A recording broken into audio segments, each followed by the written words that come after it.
All right. Welcome to the Cinephile Mind. This is an exciting episode. It's going to be a great discussion. We're talking about the Oscars, and specifically, we're talking about the Best Picture nominees for the upcoming 98th Academy Awards. Um, yeah, where do we want to start? Do we want to start with kind of our methodology of ranking? Um, we Sure. each kind of took a stab at our top 10 and where they would all fall. And we came up with a collective combined aggregate score for the top 10 Best Picture nominees. And I think what we're going to do is count down backwards from 10 to 1 and kind of discuss all our thoughts there within. Starting with the number 10 Cinephile Mind Best Picture ranked film, F1. Let's get into it. I think Yeah, Jack so McCracken, you might 10, have some thoughts. Yeah. yeah, because 10 means the best. So just It's the um biggest number. It yeah, has one in the title. let's 10 see. out of 10. I mean, I might have cherry picked my definition of what does best picture mean to support my argument here, but best picture capturing the cultural zeitgeist. What is culture? Culture is Instagram Reels, it is sports gambling, it is reality TV. And so F1 perfectly does that. It takes a sport that people really watch because of the drama. That's one of the reasons I don't enjoy it, is because like I don't find the racing interesting. It's all the kind of stories within the racing that people love and all the characters. So when you bring that to film, it actually becomes super interesting, and then just an insanely high production. Um, the custom cameras they built for the cars, the painting over real races, integrating real races into the movie. The plot is a bit to be original, and I don't even think that's a bad thing. I think to be originals are one of the most uniquely creative new forms of cinema. And so honestly, I just had a really good time. It looked good, it sounded good. It was a bit of cheap entertainment, but I don't know, it was a good way to spend 2.5 hours, honestly. So that's why I And where put it did fifth. But yeah, I was gonna say, where did you put this? And like to be clear, like these rankings are we each ranked like our personal favorite from 10 to 1. Not necessarily like where we think they would fall in the actual academy. So you had it 5. yeah, which why did I have it over five other movies is a good question. Um, I don't know. I think my top three were solid. I feel like they were pictures, and then I just found each other one, which I'm sure we'll get into eventually. It might be easier to defend F1 as we go on, but I don't know. I just thought it did its job well and was like fairly multifaceted outside of pretty It's I, F1 is the odd one out of these nominees. It's the least like narratively driven film and more flash and visual It's the impact. blockbuster pick for this category. I feel like yeah. who watched this in the theater, because I feel like this movie is very much, most of these are, but this is very much meant to be viewed in a theater with like the amazing sound and like those racing sequences. I watched it at home, so I think it probably cheapened the experience a little bit. Um, but I'm I curious who actually saw it in the theater. I did not, and I feel like that's going to be a topic that'll continue to come up with some of these other movies. I mean, just go to the movies in general and watch them on the biggest screen. But I will say I watched on my laptop with headphones, and I was actually still impressed by the sound and picture. Like even on that sort of format, it was still, hitting all those marks. It's like Yeah. technically marvelous. I can't imagine. I don't know what the budget for this movie was, but I think they're 400 crashing million. like millions Dang. of dollars in cars. The camera work is insane. It felt like watching an Iron Man movie, honestly, when they're like got the neon lights on and they're like building these cars. Like it's just it's a movie that makes you just go like, bro, that's so sick. Yeah, like Like, yeah. Doja When they're Cat just driving starts through the rapping. fireworks. Yes. The whole movie, Wow. I'm like, whoa. And through This Vegas, is yeah. this is my dad's favorite movie this year, and I'm like, yeah, I get that. It's awesome. It is awesome. I do have to call out Jack here though, because he specifically said that what he found about this movie gripping was everything else outside of the racing scenes, which I thought that was the only exciting thing about the movie, because I felt like the movie lacked any character development. Like, to me, Brad Pitt was just like walking around set, like, you know, looking cool as he usually does, and there was nothing behind it. Like, Yeah, that's where my bias gets difficult for me to do a ranking, because like one of my favorite movies in the last 5 years is Michael Bay's Ambulance. So it's like I really enjoy, like, in a in the most brainless way, I do find that as a genuinely like good way to use film. 'Cause yeah, I took notes too. I was writing down every quote that sounds like something you'd see on a poster in middle school or something. And it's like majority of the movie, but then I don't even think that's a bad thing. It's made of cliches. But yeah, I struggle with critiquing cheap entertainment because I just have such a fun time. That is a very fair argument. I will say your defense holds up. But yeah, for me, it's just like the formulaic generic storyline that is hard for me, and the fact that this movie felt kind of long to me. I mean, there are other movies in here that are pretty long, but it just it it it has to be exceptionally captivating to, if you're going to be like 2 hours and 40 minutes long, and this fell a little bit flat for me in that regard, although you said it's cheap entertainment and it does that very well. but you know what, Jack? The Academy agree with you, so Yeah, I will say it's like the reason I'm defending it is because they included it. If it was left off, I would not be sitting here saying it was snubbed. Yeah, I love cheap thrill. So Yeah. Well, speaking of cheap thrills, let's move in to Frankenstein. Uh, no, I think of all of our rankings, I actually had this the highest. I personally had it at 5. Um, and I also want to go back to the topic of watching movies at the theater, because I know this was a limited theater release and obviously much more heavily marketed for streaming on Netflix. I definitely found the first viewing in the theater to be much more compelling. Um, I think it really used the screen real estate, and the visuals were just much more impactful. The sound, just the costumes, everything, the scenery, it was really beautiful on a big screen. And then on my second and third viewing at home, I felt like some of those elements fell flat. Or I would even cringe at different parts, like the CG wolves. Netflix obviously sort of shoehorned in their typical Netflix elements with, uh, you know, saying what we're seeing on the screen. I think they also tried to fill in a lot of those reminders of where you're at in the plot, or the story. So I think it did fall flat in some of those elements, but it also was definitely uh, trademark Guillermo del Toro film.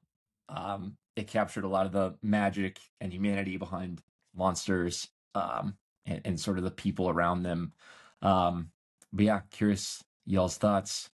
I mean, before the naysayers start talking, I do agree with Nick here, because Nick ranked it as his number 5 film, I believe, and I ranked it as number Mhm. 6 for the year among these Best Picture nominees.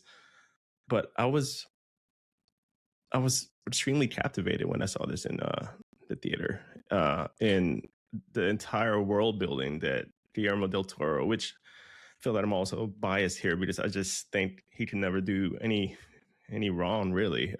I also, on that note, I mean, he's not beyond doing or having campy elements in his movies. I mean, this is the guy that did Pacific Rim and Hellboy, and those have their own flavors of cringe or awkwardness, but it's also cool to see it. So a director and writer who takes those challenges on.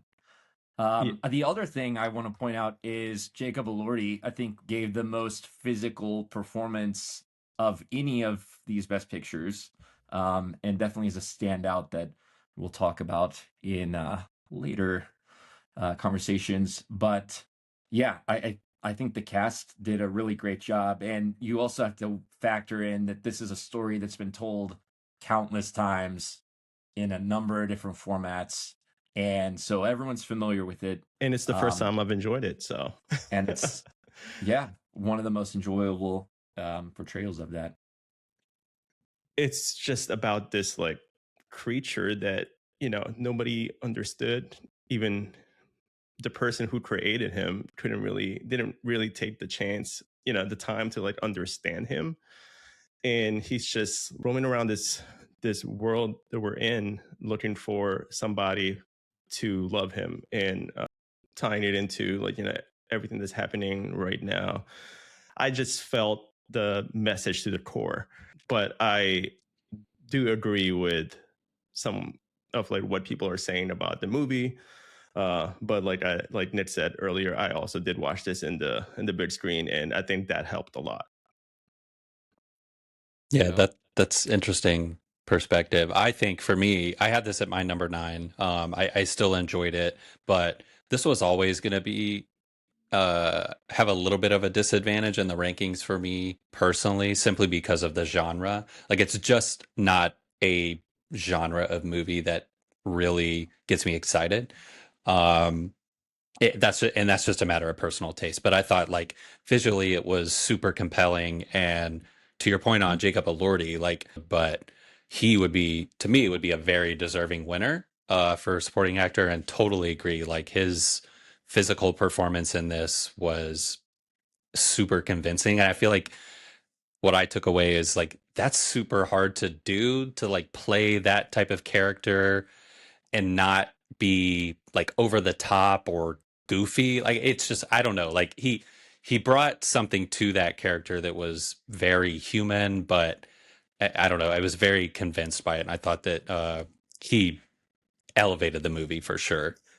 Same. I feel like the second half was better than the first half, which is why I truly liked the film. Going back to his performance, I thought it was such a compelling performance. Then I watched Wuthering Heights I think a couple of weeks ago. I was like, and I was like, I don't know, the thought came across my mind. I was like, is he acting the same way he was acting in Frankenstein? But no, not to take away from this performance, but yeah, he Jacob Elordi was great.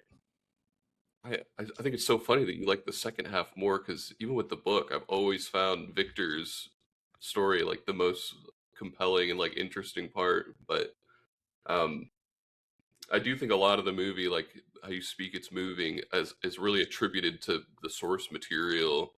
And there's a lot of adapted screenplays in the Best Picture category this year, and I wonder like if this really like skyrocketed the material beyond what it already was, because it's a very straightforward adaptation, um, compared to something like One Battle After Another or Train Dreams.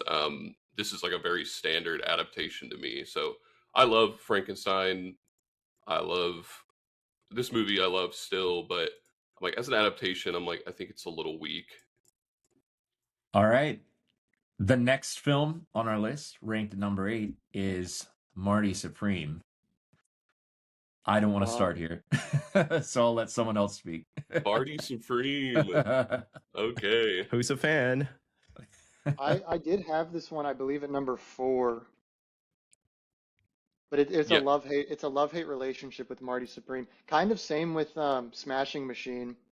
Like, Those I think brothers. there's a yeah, I saw this one twice in theaters, and um I don't know, it's just so unique, which and like so electric. I don't think it lands like the plane per se, but it was just like you can see the swing Josh Safdie was taking. You could see the passion he has for filmmaking. Um, I hate saying it felt long, but like as Marty continues to fail, you're kind of it turns into I kept calling it Looney Tunes. It just felt like a um yeah like a just cartoonish, and then the ending didn't convince me. Um, but I don't know. It was a big enough swing that I think I respected it um as like an original screenplay, even though I guess it was slightly inspired. I think there were pieces of the puzzle to Marty Supreme that I loved, but to me it didn't build the full picture that I was wanting or expecting from it. I liked that his character was a complicated individual and had like interesting motives. I don't know that I loved it in the backdrop of the the competition, and then his relationship with Gwyneth Paltrow's character, or Kevin O'Leary's character.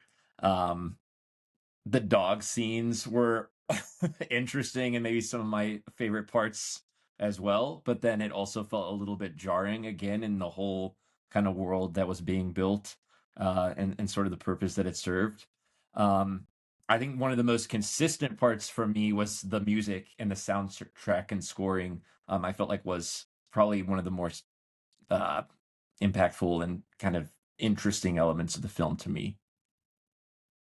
The 80s music and the 50s. The 80s music. Interesting choice, yeah. Um, the end, oh, it gets me. Playing Forever Young at the end of the movie, like it's a Tears for Fears. That's what it is. It's Everybody Wants to Rule the World. Yeah, Mm. It's such a weird scene with him looking at that baby. it is. It left me in such a weird place. But this movie is just like, it's a blast. But I would agree that like compared to like Uncut Gems or Good Time, the way that these things like crescendo, all these plot threads, it just doesn't hit it in the same way. It doesn't feel like it snowballs correctly. But I, I had so much fun watching this. Timmy is awesome, and I'm sure we'll talk about him more later. Yeah, I mean, we knew it was going to be chaotic, Mhm. the Safdies. But it just got to the point that, okay, when are we going to find out more about like who you are and what's actually driving you to do all this? And and I think that point for me was the scene at Central Park. At that point, I was like really enjoying the film, and I was thinking in my head during that scene, like if something else happens to this character, I'm gonna check out because, and sure enough, yeah, plenty more things happened, and that's 12 hours to this character.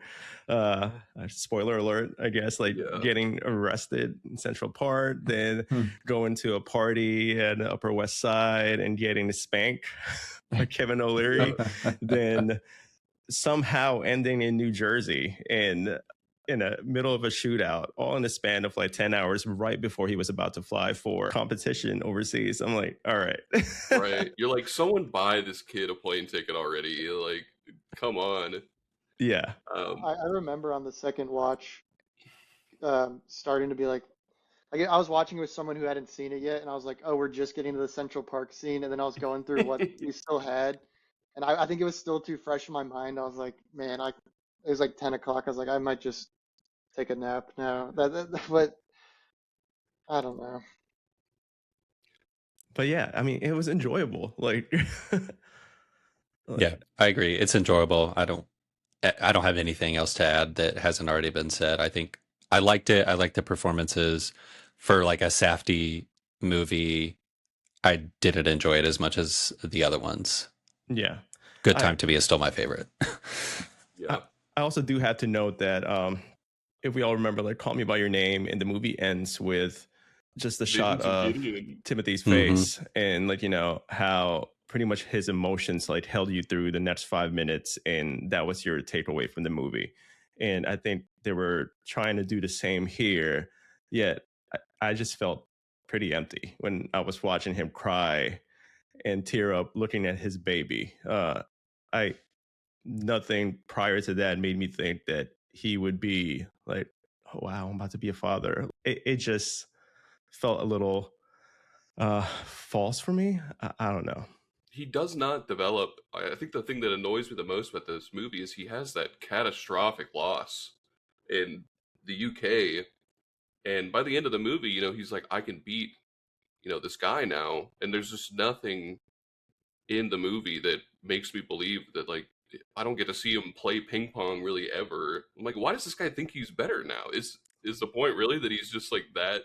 His hubris is that fat that he like I would have appreciated some like visuals to show his growth instead of just being like, he's better now. He can beat him now. He's gonna be a great dad. Yeah. It's just a weird movie, but a really great like original IP, and yeah, I'll always Yep. want more from any of the Safdies. yeah, definitely. Agreed.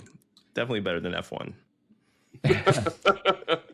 Well, talking about original ideas and big, high concept film that maybe arguably stuck the landing a little bit better, moving into our number 7 Best Picture ranked film, Sinners. Obviously, you could not escape Sinners coming up in the conversation around Best Pictures this year. I think it had a lot of big ideas and, an interesting execution. The other thing being that it came out much earlier than many of these other films that it's up against. So kind of sticking around in the conversation for impactful films for the year, for a much longer time. I think I personally had this much higher on the list than some of the other folks on the call. I think it didn't resonate with me as much when I first watched it. And then again, it was one of those things that just as I simmered on it and continued to think about like these other films and the stories that were being told, I think it just climbed the list more and more. The interesting one being like Frankenstein to me, after watching that one, would have immediately been like a higher ranked film, but then I ended up, putting Sinners above that in my final rankings. And I think it was just again the idea of like how much it resonated with me as time passed. I think Michael B. Jordan and the subtlety in the performances that he gave, the fact that he's even playing two separate people, really interesting. Again, the time period and how they kind of play with that and the history and culture, the lore behind the vampires, and sort of the horror elements. Even though I don't necessarily really consider this to be a horror film, at least not in that sort of sense. It does like a lot of interesting things. And again, I would say for some of those bigger concepts compared to something like Marty Supreme, I think it, again, stuck the landing a little bit more impactfully. Thoughts? I think the outside of F1 on this list, this is like the other movie that if you're gonna watch one in theaters, like this is it. Like I got to see this in IMAX, and like that was a really thrilling experience. It's wholly original. Like it makes super bold choices that are, I don't know, just they seem so out of left field, but they just work. And obviously there's that one scene that, the musical number, which was like that in IMAX was incredible. Like I feel like everyone was just in complete awe at the end of that scene. The music throughout is incredible. Yeah, it's just like it's such an original film, and I've only seen it the one time, and I've just like I want to revisit it, and I think I would probably enjoy it more as it has more viewings. But yeah, I like seeing all the love that it's getting, especially given that it came out early in the year. I think it's hard for a movie to like sustain like momentum that came out that earlier in the year. So that's cool to see. The only other thing, obviously, it's getting a lot of acting, buzz. Michael B. Jordan and won me for supporting, and Delroy Lindo. But I loved Jack O'Connell in this. I'd never seen him in anything before this, but he's like, he really ate here. I loved him. Yeah. And more than any cast of all these films nominated for Best Picture, this was like a true ensemble. Yes, No doubt. One battle also has like plenty of characters, but each one of those characters had their own standalone like moments like throughout the film. Yeah, they're Whereas not like really playing off each other as much as they do in Sinners. which is why it makes sense that they won like cast ensemble Yeah. at their awards. Which but also surprises me like how specific performances are being called out for individual prizes, because to me there was not one individual performance from Sinners that actually stood out for better or worse, I guess. Yeah, I'm a naysayer on this movie. I think I've seen it 2 times now, and I will be honest, I didn't see it in the theaters. The first half is so compelling to me. I love the scenes with them walking around in the town, getting the gang together. I love the introduction to all these characters a lot. Um, and I feel like in the second half, some of the kind of ambitious allegories that he's going for kind of fall apart for me and get muddled towards the end. And the movie continues to go past the point where I think it should have ended. And so a lot of it doesn't resonate with me. Once the movie is over, I kind of forgot about it, and I kind of had myself wishing that it was just like a Reconstruction era period piece. A lot of the movie, I was so distracted by the supernatural stuff. But it's still, as much as I'm like, I don't know if should be the most nominated movie of all time. It's still a phenomenal movie. I hope we keep giving money to Ryan Coogler. Yes. Yeah. And I hope his movies get people to go to the movie theater over and over again. I think we can move into our number 6 spot for the Best Picture. That comes out to be Hamnet.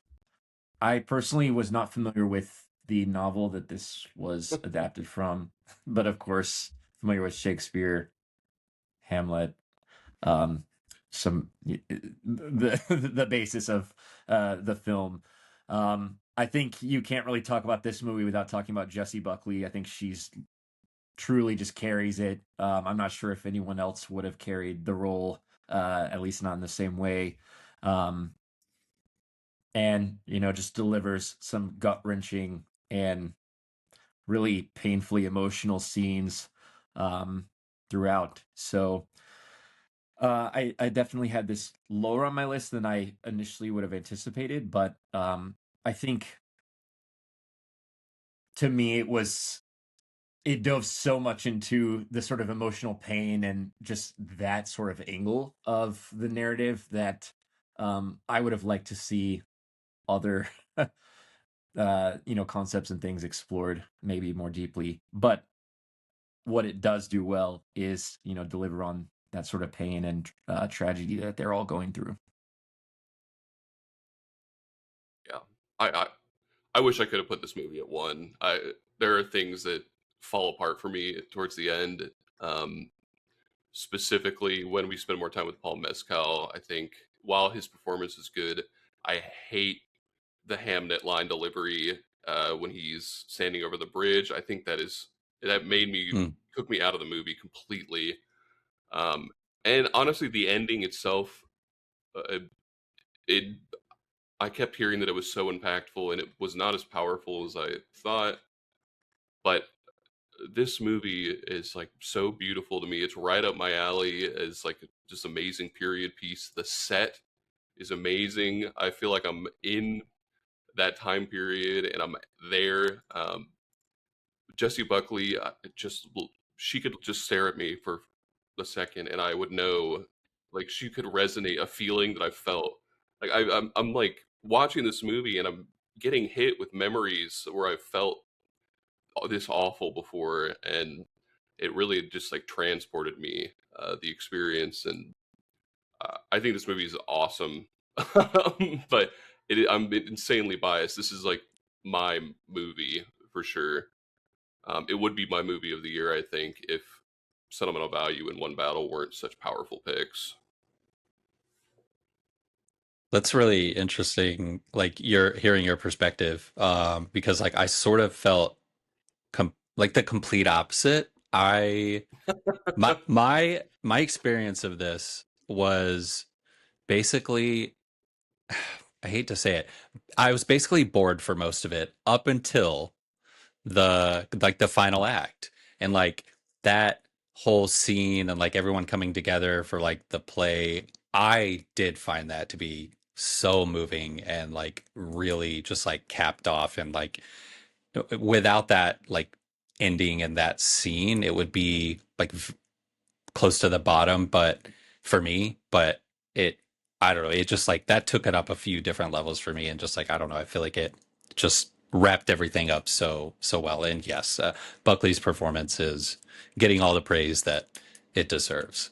It's little things in this movie for me, like having a funeral for your hawk and teaching your kids about death, the symbolism of like Hamnet being stuck like center stage in Paul Mescal's mind, and he can't leave until he expresses Hmm. that out to the world in a productive way.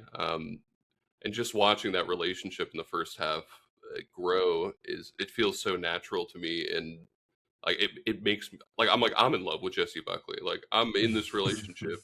But Call her up. um I would. But I think it is a flawed movie, but um, it's all, I think it's phenomenal. I do think that no other director could have made this movie besides Chloe Zhao. I feel like it feeds into the strengths of what she did with Nomadland. Very earthy, very like, you know, like internalized feelings. And I did think the final scene, which probably was like 20 minutes of the movie, was moving, but was also borderline overly sentimental. It was getting to that point, then it kind of stopped. I would have said masturbatory. Yeah, like it is a little like indulgent. Like grief porn, yeah. Yeah, Yeah. it's I didn't connect with it my first viewing, but my second viewing I was all the way in, and That's because you could got, see it because you were seeing past the tears.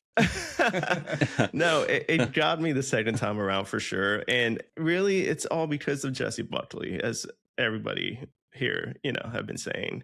Right. I think it's just her entire emotional journey from the very beginning of the movie to the very end. Even the final scene, she carried that 100%. This entire time after her son's death, she thought that her husband wasn't as hurt as much as she was. And she was struggling with that. But not until seeing the play that he's made out of, you know, coming out of that grief, that she realized that, okay, he was in here. He was totally in there with me, feeling the same way that I was feeling. So I thought it was a great movie. Like you said, Hunter, flawed, but when it was hitting all the right moments, it was perfect. Yeah, I do want to pass it to Jack, but one thing I will say is like there is 1,000 period piece movies like this that are actually like grief porn, torturous, just there to like manipulate you into crying, and this movie stands above it because of Chloe Zhao. Like Mm-hmm. it is elevated by all the pieces that are done so well.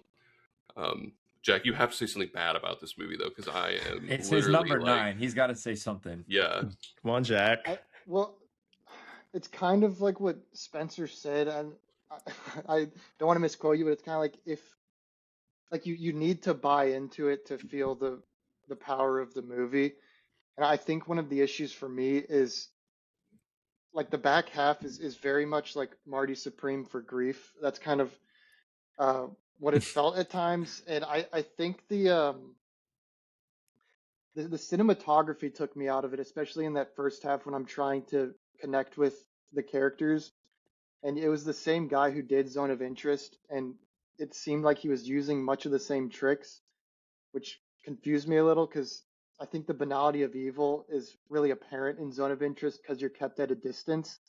And if you're just going to use that to kind of make it look almost like you're watching a stage, that's a decent argument, but I almost felt like I wasn't pulled into it and instead I was kind of just observing, and so that kind of made it feel cold to me. But I really do want to. I wasn't able to get a second watch on this one. I really do want to revisit it, which is why I was staying quiet because I don't even know if I validate my own opinion for this one. But yeah, like y'all said, Jesse Buckley is far and away, like I think the best of the year. It was just It's not even fair. I would not want to be her peer right now. That's definitely enough of that. I don't need to talk about Hamnet anymore. Nick, take me away from this movie before I actually like increase Chloe Zhao's net worth over here. Well, all right. That takes us through the first 5 films for our ranking, but we're not necessarily moving away from the sad films because our number 5 pick collectively is Train Dreams. I guess I can start off, and I'm going to say probably the least about this film of maybe anyone else here. I think it also maybe is ranked lower for me than anyone else. I've watched it twice. I didn't watch it at the theater, which I feel like that's a common theme here. Maybe we just got to go to the movies more, see these in the big screen, not be distracted. That's all I'm going to say for now. I could talk about this one. I had this at number 3. Like this is very firmly 3 for me. I think similar to Hunter, kind of what you were saying about what Hamnet did for you, like Train Dreams did for me. Like I relate so much to the character that Joel Edgerton plays, and just like his, stoic demeanor and like his relationship to grief and kind of struggle to properly deal with and express that emotion. And he's very clearly kind of like burying that deep inside him. That is just like, I felt like I was kind of watching myself, and like the part where I don't remember exactly the scene, but there's this like one scene where he's with someone and they're like, I don't know, like moving lumber or something, and he just like starts to kind of like really break down and cry, and then he's like, oh, he starts apologizing for like breaking down, and it's when he's like realizing that his wife and child are not coming back, and it's just like a very quick like breakdown, and then he like gathers himself and puts himself back together, and it's just like, I'm sorry. God, like that, it just like, it really got to me. If we're gonna talk about snubs, for me, I really wanted to see Joel Edgerton get a nom for this one. I mean, it's a stacked category already, so who do you replace him with? But yeah, and the cinematography in this, like the way they used natural light throughout the entire thing, it's just like a beautiful little film. And it really resonated with me. Yeah, even like the supporting characters, like William H. Macy, like his character, like stayed with me for a little bit there. But I saw this in the movie theater, saw this down the street, Violet Crown by myself. I was by myself in the entire theater, and I remember like texting you, Spencer and Nick, and saying like that movie just like changed me, like how like my outlook in this world. I mean, yeah, that was for just a couple days, and I was back to my old self. But it's at the time it just moved me so much. And unlike Jesse Buckley's character, where we get to see towards the end a realization and also coming back from her grief, having a closure to that, like with Joel Edgerton's character, we don't really see that until the very end of the movie. Yes, the very end of the movie, but it's also the end of his lifetime. Rather than trying to move away or move on from that grief, he just stayed in that house. If anything, he actually rebuilt his house in the same land, almost waiting for his daughter and wife to come back. And it just moved me so much, his entire journey there. I feel like me and Spencer ranked this much higher than everyone else did. I kind of hate having this movie as low as I did. It is beautiful. This is like a really big picture movie for me, where like I really like the overall themes. I love the American mythos in this, like the industrialization and like growing out of your time, getting surpassed, especially with how fast technology is moving now. And just like this idea, I almost didn't even find the movie that sad, because I kind of took away from it that like even like a small life is still a life. Like Yes. it's a journey. And even if you lived in a log cabin and interacted with 10 people, still like a beautiful thing. Everything toes the line between like what is like manipulative Yeah. to your emotions or not. Yeah. I feel like I need to get away from even thinking about that. I know. It's a good faith movie. It's not. Yeah. But also, I think this is all us just like trying to dissect like 10 great films, really. Yep. None of these films like Hamnet nor Train Dreams are sappy to the point that it's like unbearable. Like They're not Hallmark movies. no, they're not. Yeah. Yeah. Yeah. We can move into our number 4 ranked film, which I'm very excited to see at number 4 on this list. I'm actually very surprised it came in as number 4. But excited. Bugonia. I feel like there's a lot to say about this film. I wasn't familiar with the I believe it's a Korean film from the 80s or 90s. Save the Green Planet. Yeah, Save the Green Planet 2003. Adaptation. Oh, so much more recent than I thought. Sure. That's still 20 years ago. 20 years ago was the 80s, right? No. Yeah. Jesse Plemons crushed it. Emma Stone crushed it. It was a sleeper hit for me. I didn't necessarily go into this expecting to love it as much as I did. Even though I do like Yorgos Lanthimos, I thought this one honestly stood above some of his other films for me. But it was just really cool. I also think if anyone has like any sort of friction with the film, maybe towards the end and sort of the final reveal of things. But I actually loved it and kind of loved where that landed. And I think for me, one of the most there's two things that kind of stuck out for the film for me. One was just this like sinister sort of relationship that oh gosh, what's his name? Stavros, this comedian. Yeah. He plays this sheriff or this officer, and it's implied heavily that he has molested or sexually abused Jesse Plemons' character at some point in the past. And then he visits his house, and there's something just this weird, like, overtone of their relationship. And then there's just this moment where I found, again, kind of disturbingly humorous, where he's like asking for this piece of cake that he had set out. And just something about that interaction blew my mind. I was like, I've never seen anything like this in a film before. Just even like making light of that sort of situation was like weird, but also incredibly like indicative of what the film was accomplishing. And then the other moment that really stuck out for me was towards the end, just kind of seeing the aftermath of basically people on the planet being eliminated, and seeing like the ship driving through the water, the empty streets. It was Spoiler alert. if they're watching this, they're I'm kidding. too far gone. If someone's watched 50 minutes into this episode, they're ready for the spoilers.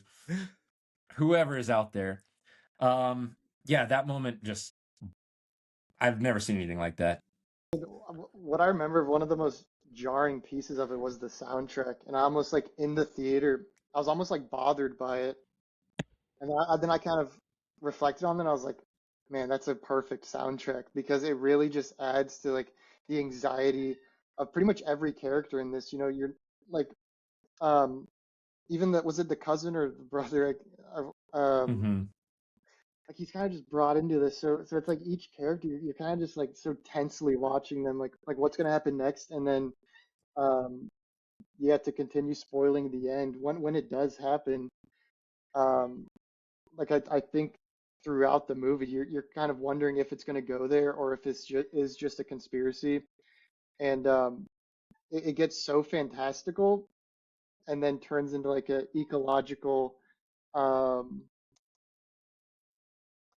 like warning message, and it kind of ends up being beautiful in a really like scary dystopian way.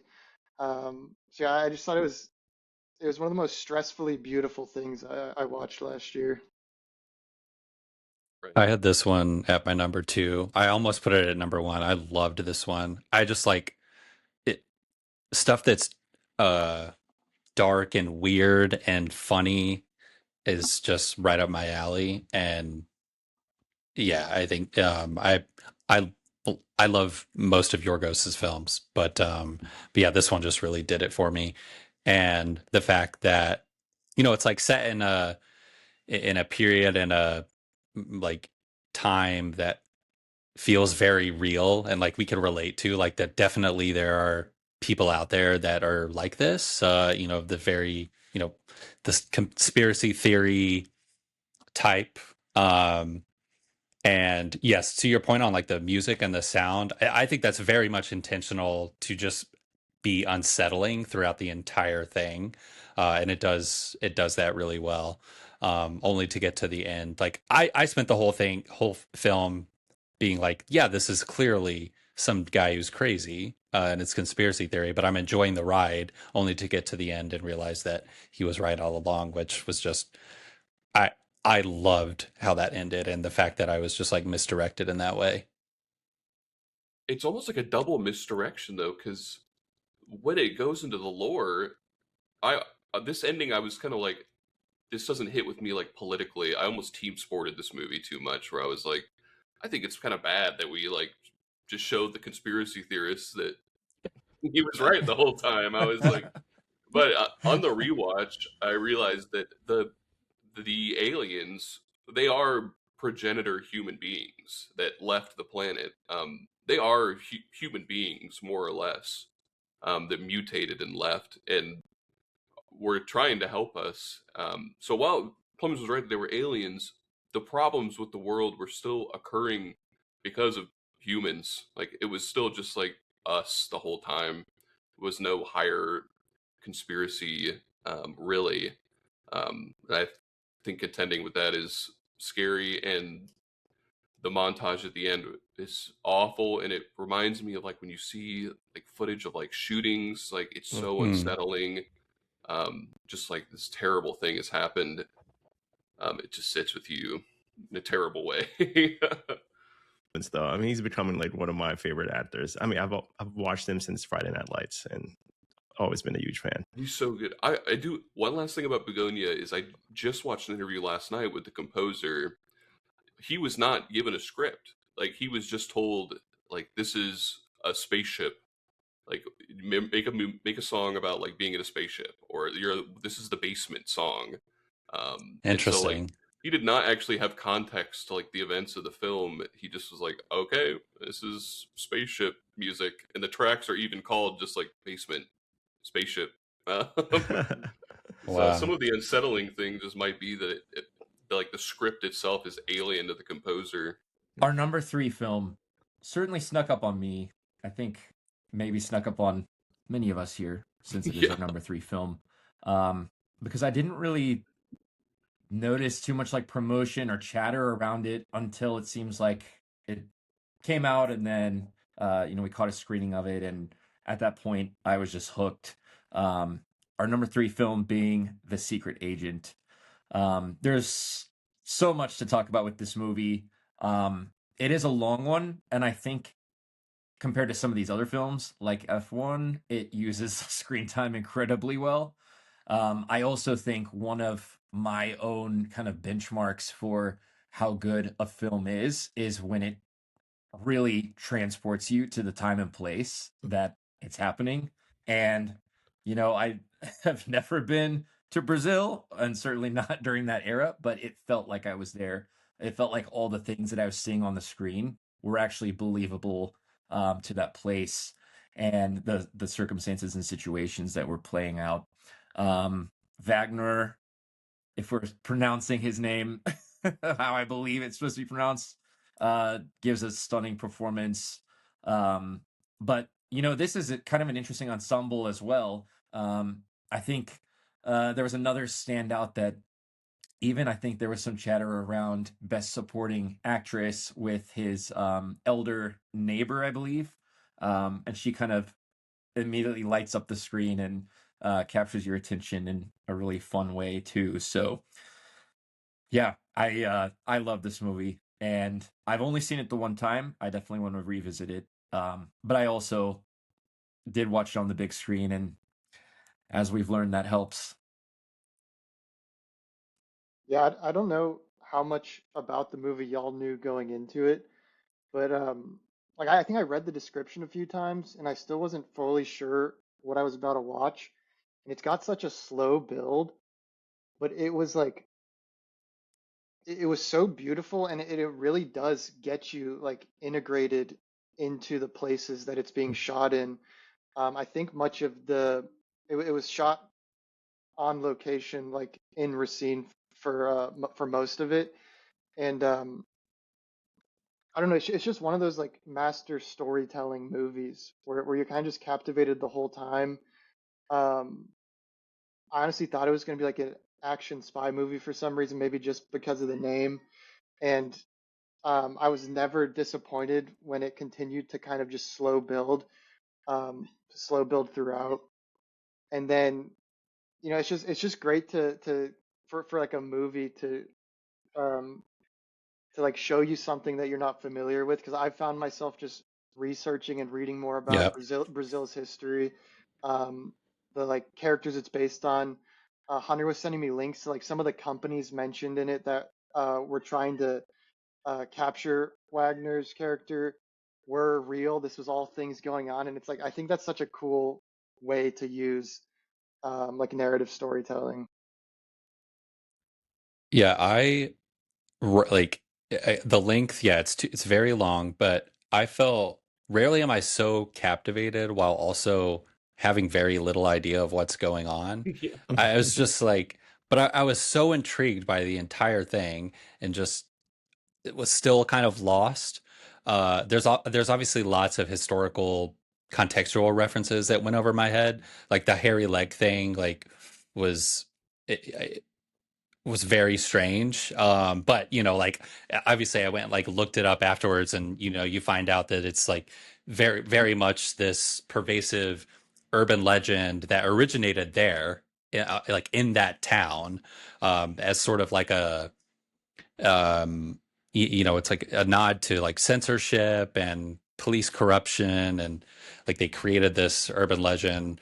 So while I didn't understand a lot of it, it was so like the story was so well done, and I love that it's getting all this recognition and like the wider release and everything, because it just brings I don't know all this stuff that I have no idea about like into my head, and now I have this whole like rabbit hole of like that era of Brazil history. Is kind of similar to last year's I'm Still Here. Yes. It similarly did the same thing. Yeah. This needs to win international picture, I think, because I can't think of another international film I've seen that has like brought me into a culture and forced me to reckon with its history, um, and learn about its customs and what it was like to be in that place. This is like what art is. It's like forced empathy. You get to live a life that you never Yeah. would, and this movie nails it. Yeah, I have I nothing just else really to say. Yeah. I know I feel like you guys have said it all, but I just love how everything is presented in this film, like not for any dramatic effect, but because it just is like it's part of like the setting, it's part of the whole world building. And I also love how we don't really get to see his assassination either. It's told, later on, like, this is what happened to him. It seems like as if everything was happening in real time, seeing uh, what was going on in his life, how he was reminiscing about maybe his wife, which we didn't really learn about until later on, and how out of nowhere he just gets assassinated without us witnessing it, as if it's like in real life, like a person that we knew just passes away, and learns the death from someone else. The whole film with this character, and then towards the end, like we don't see really what happens to him. You just get like the newspaper clipping of like him being dead. It reminded me of No Country for Old Men. Like I was just about to say that. Yeah. like it reminded me so much of that, like kind of like that similar experience, like of like Josh Brolin's character in that film, where you're like, wait, what? He's just dead. And like in the moment while I'm watching it, it's always a little bit jarring to me, where it's like, wait, and it feels unsatisfying in the moment, but like the more I sit with it and like digesting the film, like it makes so much sense. And I love that. Yeah, it puts into perspective like where we are too, like from the 70s. Like he died 50 years ago, and no one knows who this guy is. His own son doesn't even know, Yeah. and we get to spend so much time with him and like really fall in love with him. Yeah, I think the end like really, it's like so reflective of the country, where like it is contending with the issues of corruption and violence like pretty head on. But having the hospital built, and his son being a doctor is like this really nice sentiment that like these things will get better as long as we kind of bring light to them. And I think making a movie about it is putting a spotlight on these things and showing people that Brazil is not, it's not drive-by shootings every day and stuff like that. It is like a fully cultured and beautiful place. Yeah. There is also something interesting about that idea of like the university researchers basically reconstructing this man's life through all of these records and things, and then framing that like now how all of our lives are just recorded digitally. Like what would be a future sort of version of that, and sort of like the retelling of that. So yeah, very great movie. Yeah, Deservingly. there's no misses here. All right. Yes, everyone's movie. But number 2 out of our list of the 10 best pictures, Sentimental Value. I have a lot to say, but I actually feel like so does the rest of the crew. So, I'll let someone else take the floor. This movie moved me so much. I just have to say that. I saw it in the movie theaters like 3 times, and I think I cried every single time. But I'll let you guys talk about it. Yeah, I saw it in theaters, which a few months ago now, and then my second watch was last night, and it was just like even better. I just couldn't even believe what I was watching. It was just it was so intimate. The like I don't think it got nominated for cinematography, which I put on the snub list. Robbed. But yeah, I don't know, just the drama within a family, which was casted so well. Like I felt like the sisters, it just felt like they've been living together for their whole life, and then also kind of um, the way Gustav, as a director and an artist, was kind of fighting being able to connect with his own family and making the art he wants to make, and whether he still has the ability to make the art, but not willing to, face the things that are directly in his life, like his daughters, if not through his art. I just thought it was like extremely complicated, but in a way that like allowed me to live within it and like see pieces of myself in each character and through my own life. So I don't know. I just thought it was like just a beautiful film. It's hard to talk about. I was trying so hard to find like a negative thing to say about this movie for the sake of discussion, and I'm like, I just can't. It's so good. Even I actually don't know if Elle Fanning. Did she get nominated? She did. Nominated, yeah.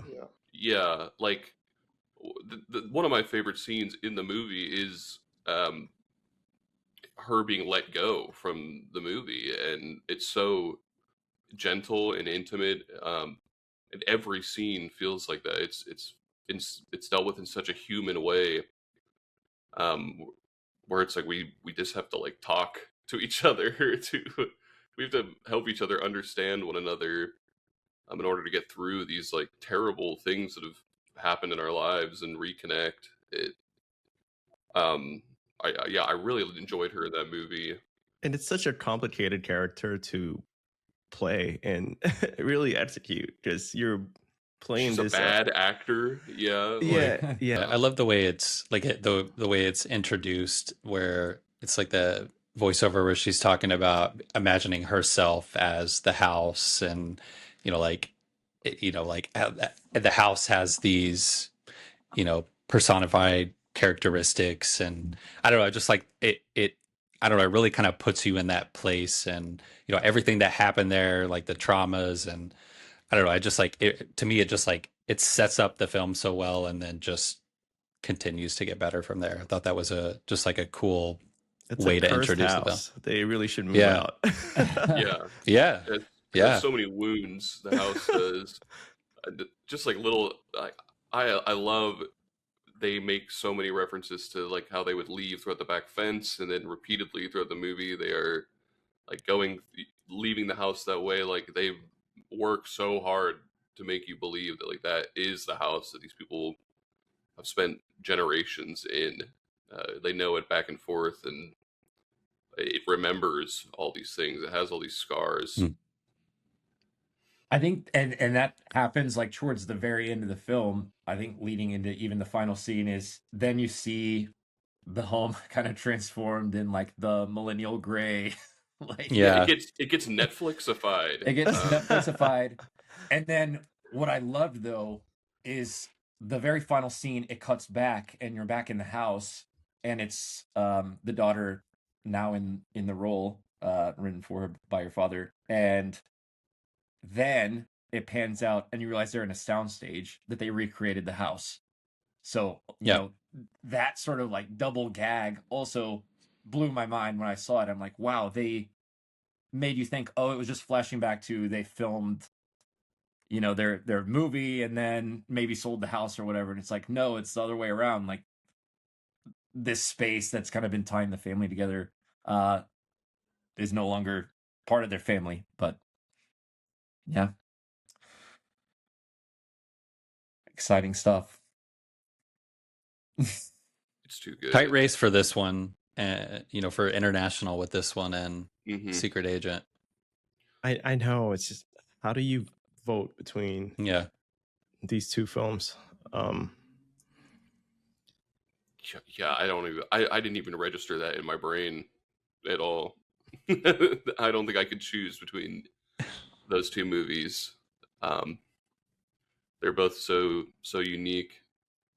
Secret Agent, I feel like, does do a lot for me as an international movie, like getting people into that space. But Sentimental Value is just like a universal movie. It speaks to so many just unanimous experiences. Just like the trauma in this movie is just how it reminds me a little bit of Hamnet, where like we suffer in silence. Like trauma is quiet. They never talk really about the suicide attempts or like they don't ever like do a flashback where it's like, I'm gonna kill myself. This is so sad. It's just brought up maybe once in like a uncomfortable conversation. And just like Paul Mescal you need to express it. You got to get it out of there. You got to put the light on it and discuss it to come over it and get better. Well, let's do it. We've reached number one. It's time.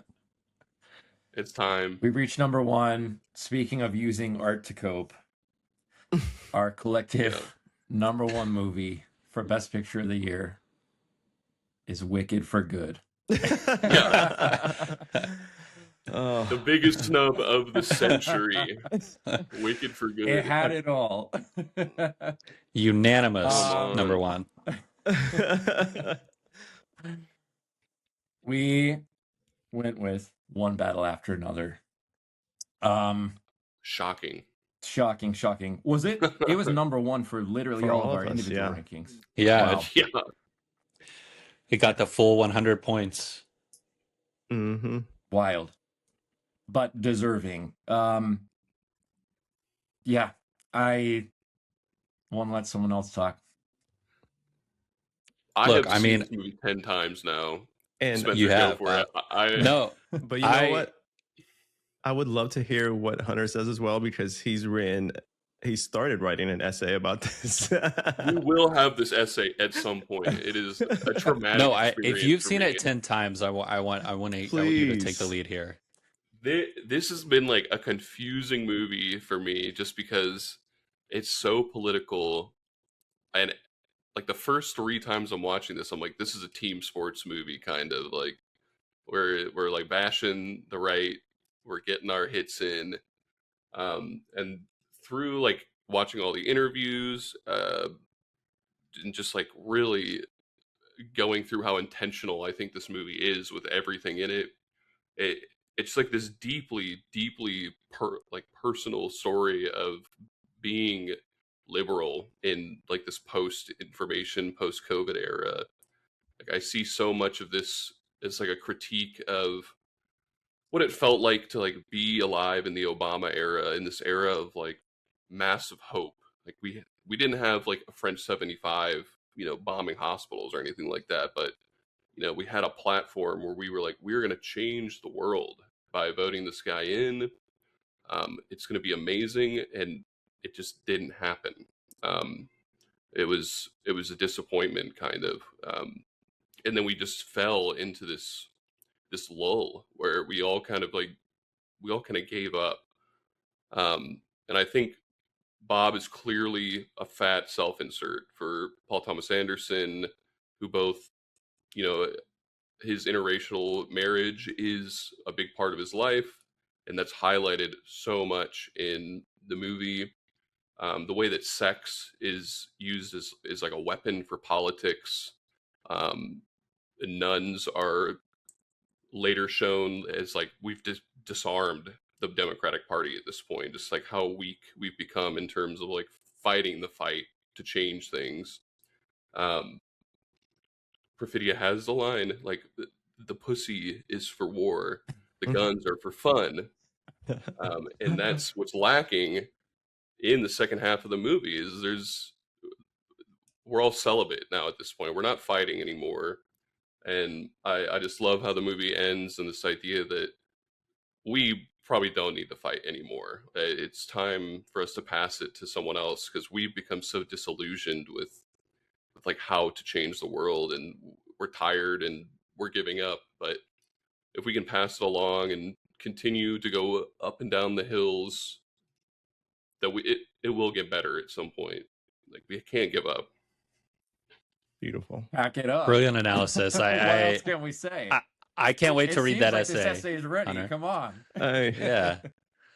I don't know if I can say it much better than that. I mean, I'm a PTA fanboy, so like yes. Like one thing for me that I took away is this is also another very long film, but just it is immaculately paced. It's like a 2-hour 40-minute film that feels like it's 90 minutes long. You're just completely glued, locked in the whole time.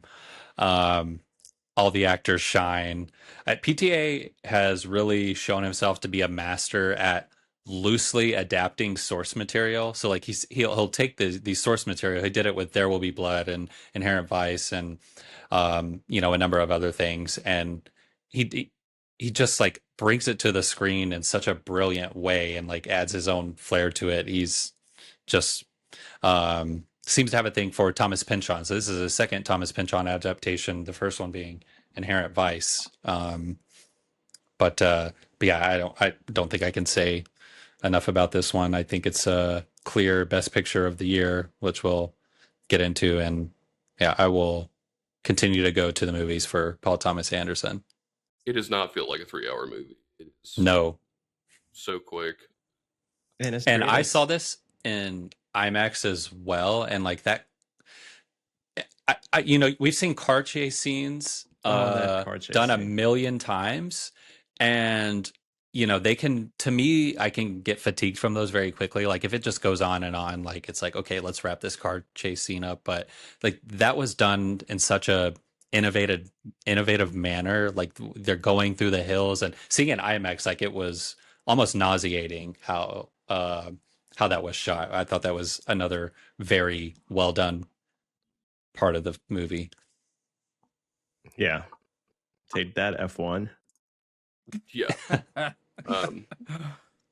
I know. I mean, it's almost like the best part of the movie is Johnny Greenwood's score. It is obliteratingly good. It's astounding how just like kind of listless it is, but I can remember every every moment of this soundtrack. Um, it is one of the best soundtracks I've ever heard in my entire life for a movie. It's, I guess it would be a score at that point.